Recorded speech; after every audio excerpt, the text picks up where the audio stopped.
सुखदेव जी कह रहे हैं, सारी गोपी श्री कृष्ण की ओर भागी चली आ रही है, दौड़ी चली आ रही है, सब कुछ भूल भाल करके सब एकत्रित हो गई श्री कृष्ण के समक्ष। लेकिन भगवान ने क्या कहा?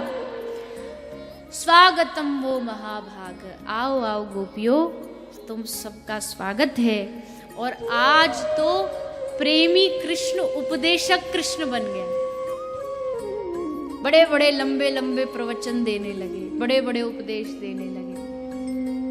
भगवान कृष्ण गोपियों को कह रहे हैं, अरे गोपियों क्या क्या कर रही हो तुम? कैसे तुम यहाँ आधी रात को भागी दौड़ी चली आई? तुमको जरा भी संकोच नहीं हुआ? तुमने जरा भी सोचा नहीं कि लोग क्या कहेंगे? मन में कोई लाज लज्जा? और सबसे बड़ी बात तो तुम सब गृहस्थ धर्म को जीवन व्यापन करने वाली हो। पति तो देवता होता है, उसे त्यागना नहीं चाहिए। गोपी हंस रही है। और कहो, और बोलो, सुन रही हैं। पहले तुम बोल लो, अपना उपदेश पूरा कर लो। कृष्ण बोलते जा रहे हैं, बोलते जा रहे हैं, और गोपी सुनती जा रही है। लेकिन फिर बारी आई गोपियों की। श्री कृष्ण कहते हैं कि वापस चली जाओ। ये बात कृष्ण ने पहले भी कही थी। जब यज्ञ पत्नियां आई थी भगवान के पास, तो भगवान ने यज्ञ पत्नियों का भोजन स्वीकार किया। भागवत का ही प्रसंग है। तो यज्ञ पत्नियां बोली कि प्रभु, अगर अब हम वापस जाएंगी तो हमारे पति हमें स्वीकार नहीं करेंगे, तो अब क्या करें? भगवान ने कहा, नहीं, मैं वरदान देता हूँ, साक्षी इस आकाश के नीचे बैठ के मैं साक्षी देता हूँ कि तुमको तुम्हारे पति सहर्ष स्वीकार कर लेंगे। तो यज्ञ पत्नी लौट गई। कृष्ण ने कहा और ये चली गई। पर गोपियां ऐसी नहीं है, लड़ेंगी, तर्क करेंगी, पर तुम्हें छोड़ेंगी नहीं। गोपी कहती हैं, ये उपदेश सुनाना है ना तो उनको जाके सुनाओ जो धर्म के लिए जीते हैं। हमारे लिए धर्म, अर्थ, काम, मोक्ष कोई मायने नहीं रखता। हे कृष्ण, कोई दावानल से तप्त हाथी जलता हुआ गंगा के पास पहुंचे और गंगा कह दे कि नहीं, लौट जाओ, तो इससे बड़ा अधर्म क्या होगा? हम विरह से तापित गोपियां तुम्हारे पास आई एक आशा लेकर के, और तुम भगा रहे हो, धर्म का उपदेश दे रहे हो। हमने पूछा तुमसे धर्म के बारे में? अरे तुमसे धर्म के बारे में पूछता जो है उसको जाके धर्म का उपदेश करो। हमें चाहिए ही नहीं आपके धर्म का उपदेश। ये बेकार की बातें हमारे सामने मत करो। बताओ, प्रेम देखो, कोई सोचने में भी बुद्धि चक्कर खा जाती है कि जिस धर्म के लिए हम दिन रात भागते हैं, गोपी उसको कहती है बेकार की बात मत करो। कृष्ण को कह रही है बेकार की बात। कृष्ण एक शब्द बोल दे तो वेद प्रकट हो जाए। गोपी कहती है अपना मुंह आप बंदी रखो तो अच्छा है। हम आपकी बेकार की बातें सुनने यहाँ नहीं आई हैं, धर्म का उपदेश सुनने नहीं आई हैं।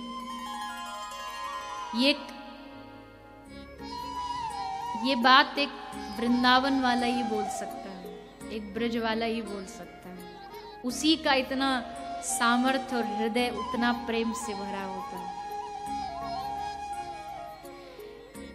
वेद चर्चा हमारे काम की ना रही, गोपी कहती, वेद की चर्चा अब हमारे जीवन में कुछ काम, और मोक्ष की अगर आप बात कर रहे हो तो मोक्ष से तो हे गोविंद हमें डर लगता है।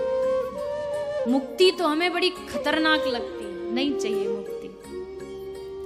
किस धर्म का उपदेश दे रहे हो आप? किस मुक्ति का उपदेश दे रहे हो आप? हमें नहीं चाहिए ये उपदेश। ये जो गोपियों की दशा है ना, ये साधना से नहीं आती, ये प्रेम हृदय में आते ही ये दशा आ जाती है। ये शास्त्रों के अध्ययन से भी नहीं आती, ये प्रेम हृदय में आने से अपने आप वो स्थिति आ जाती है। और फिर गोपी कहती है, अगर आपको लगता है कि हमने गलत किया है, हम अपने कर्तव्यों को छोड़कर के आपके पास आई हैं, तो इसमें भी हमारा कोई दोष नहीं है। इस सब से जो छुड़वाया है ये आपकी मंद मंद मुस्कुराहट ने छुड़वाया है। तो दोष तो हमारा है ही नहीं, दोष तो आपका है। दोषी आप हैं, अपराधी आप हैं। हम तो अच्छी भली अपने गृहस्थ में लगी थी, बच्चों को दूध पिला रही थी, परिवार की सेवा कर रही थी। आपने खींचा, आपने हमसे सब कुछ छुड़वाया, हमने सब कुछ छोड़ दिया, और जिसके लिए छोड़ा वो हमें छोड़ रहा है। बताओ, पाप हमें लगेगा, अपराधी हमें कि अपराधी आप हो?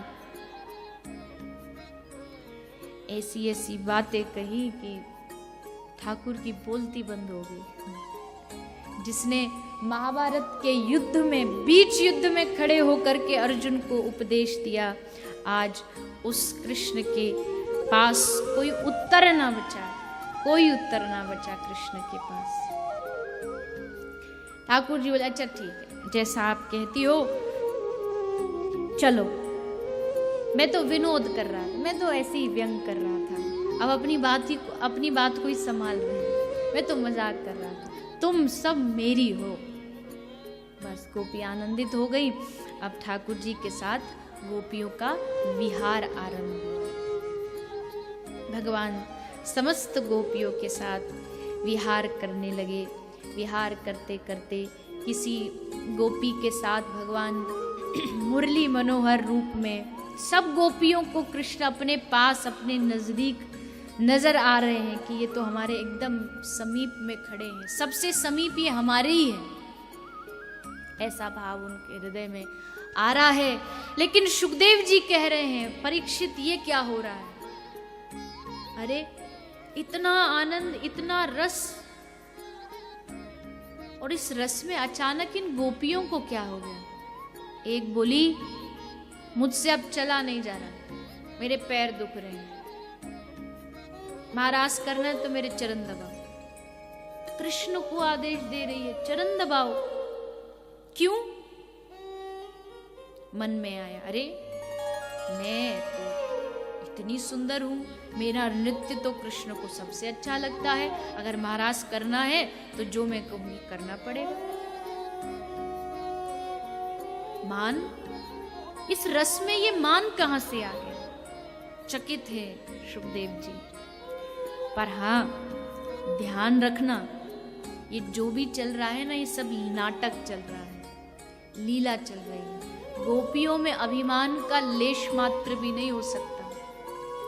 नारद जैसे नामाचार्य, जिनकी चरण धूली अपने मस्तक पर रोज लगाते हैं, वो अभिमानी नहीं हो सकती। ये सब नाटक है हम जीवों के लिए कि देखो, रस में भी अगर एक बूंद मान की आ जाए तो सारा रस खत्म हो जाता है। हमको शिक्षा देने के लिए नाटक कर रही है गोपी। एक गोपी कह रही है, कन्हैया रास करना है तो पहले मेरी वेणी बनाओ, इसमें सुंदर पुष्पों का गूथन करो, तब मैं रास में जाऊंगा। कृष्ण वेणी बनाने लगे, उसके पांव दबाने लगे। एक बोली, हमको बड़ी गर्मी लग रही है, हमारी सेवा करो, उसके पंखा जलने लगे। कोई जल मांग रही है, हमको पहले पानी दो, हम तब आगे बढ़ेंगे। ठाकुर सबकी सेवा कर रहे हैं, लेकिन कब तक? कब तक? सबकी इच्छा पूरी करते करते करते एक समय आया जब पूर्ण पुरुष पीताम्बरधारी श्री श्याम सुंदर अचानक से गोपियों के साथ लीला कर रहे हैं, विहार कर रहे हैं। गोपी आनंद में डूबी हैं कि हमारे साथ हैं, देखो हमारी सेवा कर रहे हैं। उसी क्षण अंतर ध्यान, कृष्ण अंतर ध्यान हो गए, चले गए महाराज को छोड़ करके। हमारे हृदय से भी कृष्ण को जाने में समय नहीं लगेगा अगर मान हृदय में आया तो। अभिमान आया तुरंत छोड़ करके अंतर ध्यान। अब गोपियां उनके आर्त से, उनके चीख से पूरा वृंदावन गूंज उठा। आज निकुंज में विलाप ही विलाप है चारों ओर। हाय, हमारी जैसी अभागिन कौन होगी? हमें इतना सुख दे रहे थे वो, हमें इतना आनंद दे रहे थे वो, और हम गोपियों ने अपने आप को ही इस तुच्छ देह को बड़ा मान करके अपने आप को बड़ा मानने लगे। अब गोपियां आपस में खूब क्रंदन करती हैं। ललिता कहती, ये सब मेरे कारण है, ये सब मेरे कारण है। मैंने ही अपने हृदय में ये भाव लाया कि ये मेरी सेवा करें, इसलिए वो छोड़ करके चले गए। चंद्रावली बोली, नहीं नहीं, आपके कारण नहीं, अपराधनी तो मैं हूं। वो इतना प्रेम दे रहे थे और मैं उनसे सेवा करवा रही थी। सबसे बड़ा अपराध तो मैंने किया है, मुझे तो मर जाना चाहिए, इन प्राणों को त्याग देना चाहिए। हमारे श्याम सुंदर कहाँ हैं? हे वट, तूने तो देखा होगा, तूने तो देखा है, तभी तो तेरे चेहरे पर मुस्कुराहट नजर आ रही है। तूने श्याम सुंदर को देखा है। तभी दूसरी गोपी बोली, अरे इससे क्या पूछती है, ये बूढ़ा आदमी। श्याम सुंदर गए भी होंगे तो बुढ़ापे में इसको क्या याद रहा होगा, इससे मत पूछो, आगे बढ़ो। आगे सखी पूछ रही हैं, हे मल्लिका, हे मालती, बता न श्याम सुंदर कहाँ गए हैं। हे वृंदे, तुलसी को पूछती, हे वृंदे बता श्याम सुंदर कहाँ हैं, तू तो उनकी प्राण प्रिया है, तुझे छूते हुए वो यहाँ से गुजरे होंगे, तूने उनका स्पर्श किया होगा। तभी दूसरी गोपी कहती, अरे इससे क्या पूछती हो, ये तो हमारी सौत है, इसको पता भी होगा तो भी नहीं बताएगी, इससे मत पूछो, आगे बढ़ो। यमुना पुलिन पर गोपी पहुंच जाती है। यमुना से पूछती है, हे यमुने, कहाँ है हमारे श्याम सुंदर, उनका मार्ग बता दो, किधर निकले हैं, एक बार हमें रास्ता बता दो। यमुना से, कुंज में, पशु से, पक्षियों से, पृथ्वी से, हे पृथ्वी, हे धरा, जिस प्रकार मां जानकी तुझ में समा गई, आज हमें भी तू अपने भीतर समा ले, क्योंकि हमने जो अपराध किया है वो क्षमा के योग्य नहीं है। गोपियों का शरीर कांपने लगा, शरीर एकदम कंपन होने लगा, विरह बढ़ता गया, बढ़ता गया। तभी जोर से हल्ला मचा, अरे कृष्ण आ गए, कृष्ण आ गए, कृष्ण आ गए। देखा तो सामने एक गोपी खड़ी है और कह रही है, लो मैं आ गया। अपने आप को एक कृष्ण बना करके खड़ी हो गई। देखो गोपियों, मैं कृष्ण। अब अचानक से जो कुंज रो रहा था वो हंसने लगा, सारे निकुंज में गोपी हंसने लगी। श्याम सुंदर आ गए। एक गोपी खड़ी हो गई, मैं कालिया नाग का मर्दन कर रहा हूं। काली गोपी की चोटी नाग जैसी थी, उसी को कालिया समझने लगी। एक गोपी कहती है, लो मैंने गिरिराज उठा लिया, आ जाओ सब तुम मेरे नीचे। अपनी चूनर को उठा करके गिरिराज बना करके खड़ी हो गई। क्या दशा है इन गोपियों की, इतना पागलपन, इतना बावरापन कि यही भान नहीं रहा कि मैं कौन हूं। कृष्ण के चिंतन में स्वयं ये कृष्ण बन गई। ऐसा मन में भाव आता जा रहा था। तभी अचानक से इन सब गोपियों को एक रोने की आवाज, विलाप जोर जोर से सुनाई पड़ा।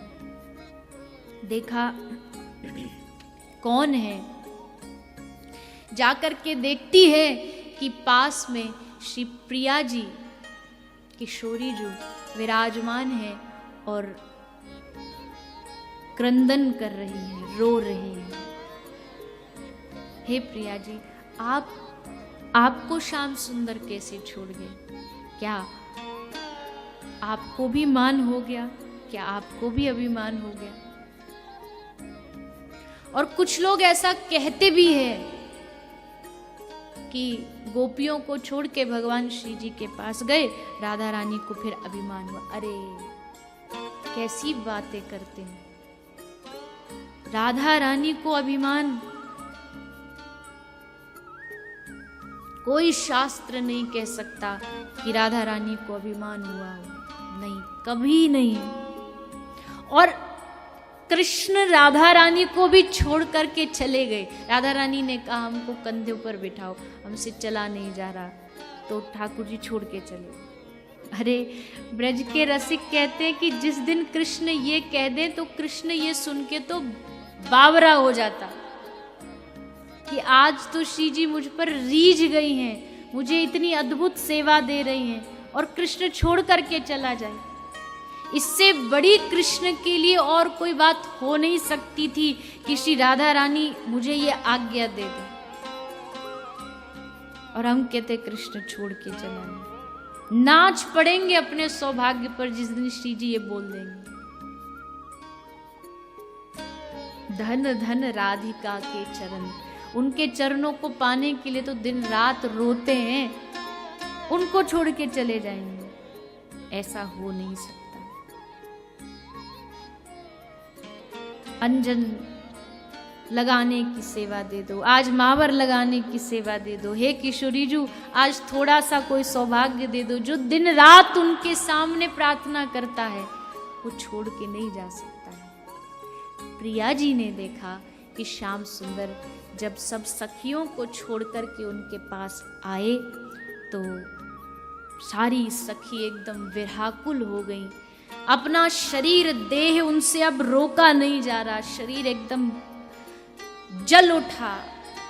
तब प्रिया जी ने सोचा कि श्याम सुंदर तो हमारे साथ है, कितनी कृपा है लाडली जी की, देखो श्याम सुंदर मेरे साथ है और ये मेरी बेचारी सखियां कितना कष्ट पा रही हैं। इसलिए श्यामा जी ने सोचा कि मैं इनको छोड़ के अपनी सखियों का साथ दूं, उनके साथ जाऊं और उनका सहयोग करूं, धैर्य धारण करूं। इसलिए श्री जी ने ये लीला की है कि श्याम सुंदर छोड़ करके चले गए और श्री स्वामिनी जी खुद कहती है श्याम सुंदर से कि हे श्याम सुंदर, ये थोड़ा उचित नहीं है कि आप उनको छोड़ के मेरे साथ विहार कर रहे हैं, आप चले जाइए, मैं भी उनके साथ मिलकर के आपको पुकारूंगी, आपका आवाहन हम गोपियां करेंगी, तब आप आकर के हम पर कृपा करिए। इसीलिए श्री जी ने गोपियों का साथ दिया, अभिमान नहीं। इस बात को मन से निकाल दीजिएगा। तब सब सखियों ने देखा, ललिता ने देखा, अरे हमारी स्वामिनी तो देखो यहाँ लोटी है, केश बिखरे पड़े हैं, शरीर एकदम जर्जर हो रहा है। तब इन गोपियों ने श्री जी को संभाला और फिर सारी गोपियां मिलकर के श्री श्याम सुंदर को पुकारते हुए गोपी गीत के द्वारा श्री श्याम सुंदर का आवाहन करती हैं।